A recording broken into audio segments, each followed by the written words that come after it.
Good morning. Hello. Now, with respect to our yesterday's 6-point program, let us discuss about first 2 points. The first point which I would like to tell you is first, work according to your strengths. And the second point is plan your studies. Now, let us check out the first point, work to your strengths. Now, there are 3 subjects on which the competitive level exams are conducted. One is physics, chemistry, maths or biology. Now, those students who appear for NEET, that is medical side, they are very strong in biology, they are good in chemistry, and physics is the subject which they generally are slightly behind or below. So what they should do is, they should plan physics in such a way so that they get minimum 130 marks out of 180 in that particular subject. Now how to plan this, we will decide in or we will discuss it in details when I come to that particular subject matter. So they have to plan for the total number of marks which they are supposed to get. From the last year's mark sheet or the results which the students have, in general they should try for 5 to 10% above that particular benchmark. For example, this year the medical admissions got closed for say 660, then they should attempt for 672 minimum. And how to break up that the students have to decide. We will discuss it in detail in the next video lecture. So first is, the students should know their strengths. What is their strength? It may happen that a student who wants to go for a medical, his biology is comparatively weak than physics. Then he should try to see that he scores maximum marks in physics, but the total remains above 672. So that is one part. The second is plan your studies. I will just give you one example. Now when the classes are started or when the students are studying online, then after a particular chapter there is an exam which is conducted. Now when a chapter is taught, the student who learns that chapter, he learns it in the offline class or maybe online class. Then he has to study it by himself.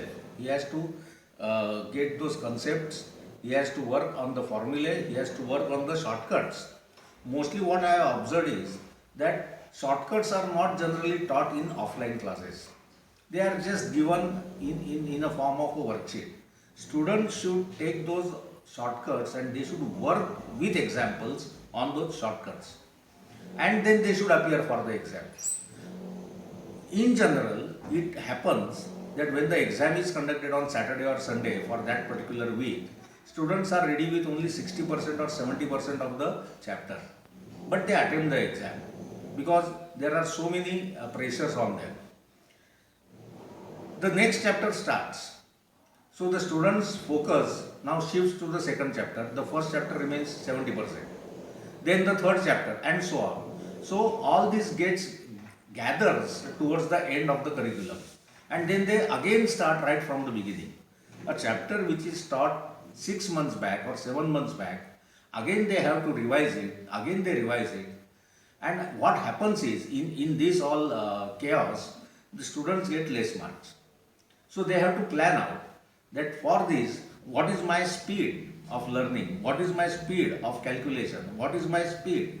The students are themselves a very good judge than any other teacher. The students should judge by themselves that by what speed, in how many minutes I can solve a problem. That judgment the student should have, and in 45 minutes or say 50 minutes, how many MCQs I can attempt. If I am able to attempt 35 MCQs, then what I have to see is, I should reduce the number of chapters and I should see that all these 35 questions I am attempting correctly. Instead of going for 50 questions together at one stroke. Why?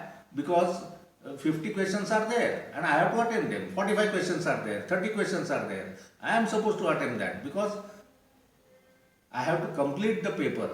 Right from 1st standard till the 10th standard, the students are under the pressure, even from home as well as from the school or college, that when a question paper is given, the students are supposed to attempt all questions. थोड़ा सा ज़्यादा करके रखना is the mentality of students, parents and teachers. What they should do is, whatever correctly I can do, they should attempt only those, so that I get 100% marks in those questions. If I solve 35 questions out of 45 questions and all 35 questions correctly, then I am getting around 140 marks out of 180, which is a very good score. But to leave 10 questions becomes a burden on the student. So the main thing is that students should plan for any particular subject. With this, for this planning of a subject with respect to the exam, I will go further in our next video. Thank you.